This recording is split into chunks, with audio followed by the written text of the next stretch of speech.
Ta-da! Welcome to 7 days 7 weight loss tips day 1. నాకు message చేసే ప్రతి ఒక్కరు అడిగే క్వశ్చన్, డైట్ ప్లాన్కి ఎంత ఛార్జ్ చేస్తున్నారు? సీరియస్లీ నేనైతే ఏం మనీ తీసుకోవట్లేదు, నాకున్న నాలెడ్జ్తో మిమ్మల్ని గైడ్ చేస్తున్నాను అంతే. ఈరోజు టాపిక్ క్యాలరీస్ని ఎలా కౌంట్ చేయాలి, ఏ యాప్ యూస్ చేయాలి. బట్ దానికన్నా ముందు ఫాలోవర్స్ అందరికీ చాలా థ్యాంక్స్, ఎందుకంటే నేను ఏ ఫుడ్ చెప్తున్నానో ఆ విధంగా కరెక్ట్ చేసుకొని మరీ తింటున్నారు.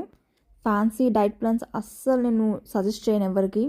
మన సౌత్ ఇండియన్స్ ఏమైతే ఇంట్లో కుక్ చేసుకొని తింటామో అదే కరెక్ట్ పోర్షన్లో మెజర్ చేసుకొని తింటే సరిపోతుంది. హెల్తీ ఫుడ్ తింటున్నాం కదా అని చెప్పి ఎక్కువ పోర్షన్లో తినారనుకోండి, ఇప్పుడున్న వెయిట్ కన్నా డబుల్ వెయిట్ అయిపోతారు. మీరు ప్లే స్టోర్లో చెక్ చేస్తే క్యాలరీ కౌంట్ చేయడానికి మల్టిపుల్ యాప్స్ కనిపిస్తాయి. నేను చాలా యాప్స్ ట్రై చేశాను, బట్ నేను మీకు సజెస్ట్ చేసేది మాత్రం ఫ్యాట్ సీక్రెట్. అది చాలా యూస్ఫుల్ అవుతుంది మీకు, ఒకసారి ట్రై చేసి చూడండి. ఈ వీడియో మీకు ఇన్ఫర్మేటివ్గా అనిపిస్తే ఫాలో చేసి మీ ఫ్రెండ్స్కి షేర్ చేయండి.